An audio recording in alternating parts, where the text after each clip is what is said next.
والذین آمنوا باللہ ورسولہ، جو ایمان لائے اللہ اور اس کے رسولوں پر، اولئک هم الصدیقون، وہی پھر صدیقین میں شمار ہوں گے۔ ایمان لائیں جیسا کہ ایمان لانے کا حق ہے۔ والشہداء عند ربہم، اور اللہ کے حضور شہید بھی شمار ہوں گے۔ شہید یعنی اللہ کے دین پر گواہی دینے والے، شہادت علی الناس، لوگوں تک بات پہنچانے والے۔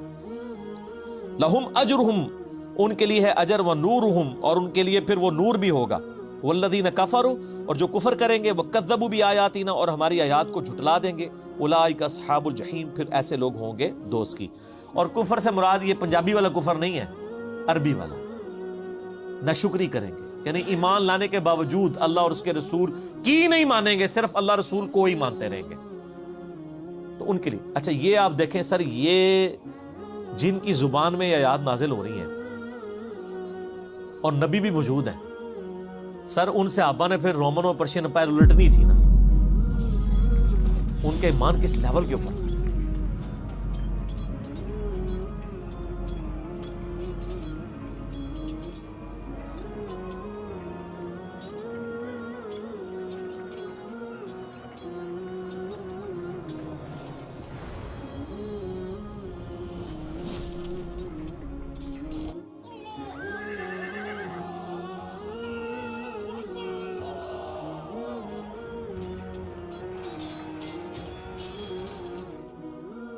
اسی لیے خالد بن ولید جب یعنی عراق کو فتح کرنے کے لیے نکلے، ہیرا شہر کے پاس یعنی پہنچے، تو جب ہیرا کے وہ سفید محل کو دیکھا نا، تو کہا صدق رسول اللہ صلی اللہ علیہ وسلم۔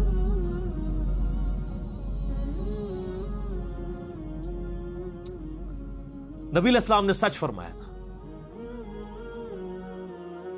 تو ساتھیوں نے کہا یہ آپ کس چیز کا؟ کہتے ہیں مجھے وہ دن یاد ہے کہ جب نبی علیہ السلام نے نئی نئی دعوت شروع کی تھی نا، اور آپ مکے میں اکیلے تھے، آپ کی کوئی بات بھی نہیں سنتا تھا، تو میں ایک دفعہ حضور کے پاس سے گزرا تھا، تو آپ نے فرمایا کہ اللہ تعالیٰ ان قریب رومن اور پرشین امپائر کو میرے قدموں میں ڈال دے گا، اور اللہ کی قسم میں یہاں پہ کھڑا ہوا وہ سفید ہیرا کا محل بھی دیکھ رہا ہوں کہ میرے امتی وہاں تک پہنچیں گے۔ اخیراً الحیرہ، اللهم انجز وعدك ووعد رسولك، فوالله لقد سمعته يبشر بها أول ما جهر بدين الله، وهو مستند بظهره إلى الكعبة يد الناس، وهم بين مصدق ومكذب ومستهزئ، ولم يخطر لي على بال عندئذ أنني سأكون أول من يشهدها، وأن الله يرمي هذه. اللهم منك العفو على ما فات مني، ولك الحمد على ما عقلت۔ اور وہ خالد ابن ولید جو 19 سال کے بعد مسلمان ہوئے، اور وہی وہاں پہ پہنچے،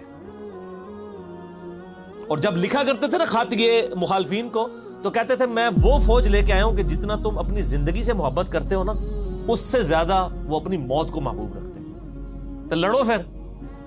جو مرنے کے لیے آیا ہوا ہے، 302 ہے چلتی پھرتی، ٹھیک ہے، اس کو آپ کیسے کس چیز سے ڈرا سکتے ہیں؟ جو کہ مرنے کے بعد مجھے جنت ملنی ہے، میں نے کرنی آج ہی مرنا ہے سر، اس کے سامنے رومن اور پرشین امپائر کا اسلحہ، ان کی ریزروڈ آرمیز، کیسے آپ دیکھیں ان کے پاس تو کچھ بھی نہیں تھا، انہوں نے تو انہی سے ہی اسلحہ چھین کے، انہی سے منجنیقیں چھین کے، انہی کو الٹ کے رکھ دیا۔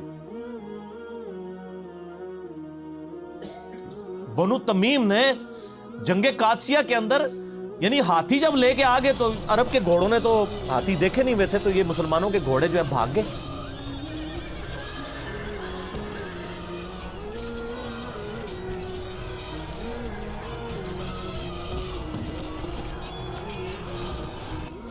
بنو تمیم پیدل ہاتھیوں کے اوپر چڑھ کے انہوں نے ہاتھیوں کو گرایا۔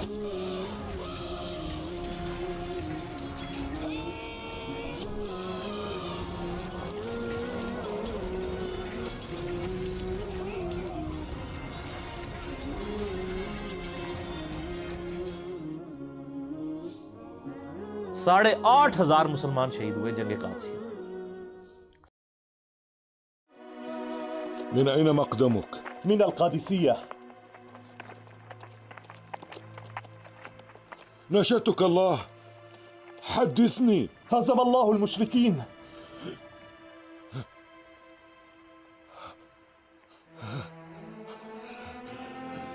4 أيام دونها خبر اليرموك.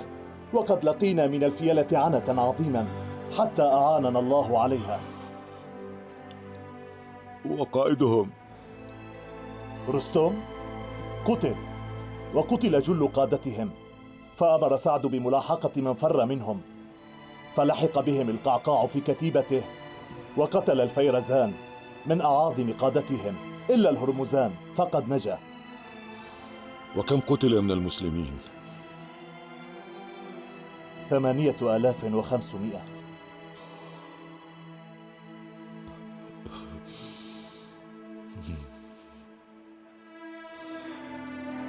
أتعلم أين أجد أمير المؤمنين؟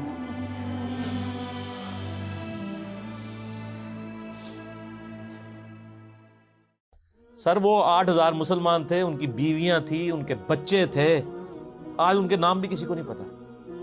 اکثر ان میں سے تابعین ہی تھے، صحابہ بھی تھے کچھ. تو ان لوگوں نے قربانیاں دی ہیں سر، جن کی وجہ سے آج دین ہم تک پہنچا ہے. اور ان قربانیوں کے لیے جو بجلی بھری تھی نا، وہ اس کتاب نے بھری تھی. میں یہ بتانا چاہ رہا ہوں، جو صحیح مسلم میں حدیث ہے، سیدنا عمر فاروق رضی اللہ تعالیٰ عنہ علیہ السلام کہتے ہیں کہ میں نے نبی علیہ السلام سے خود ممبر پہ یہ بات سنی تھی کہ اللہ تعالیٰ اس کتاب کی وجہ سے قوموں کو عروج دے گا، اور اس کتاب کی وجہ سے قوموں کو ذلیل و خوار کر دے گا. یعنی جو کتاب کو پکڑیں گے وہ عروج پہ جائیں گے، وہ صحابہ، اور ہم چھوڑ کے خوار ہو گئے. ڈاکٹر اقبال کا جو شعر ہے جواب شکوہ کا، وہ زمانے میں معزز تھے مسلمان ہو کر، اور تم خوار ہوئے تارک قرآن ہو کر. یہ صحیح مسلم کی حدیث کی ہی ٹرانسلیشن انہوں نے کی ہے.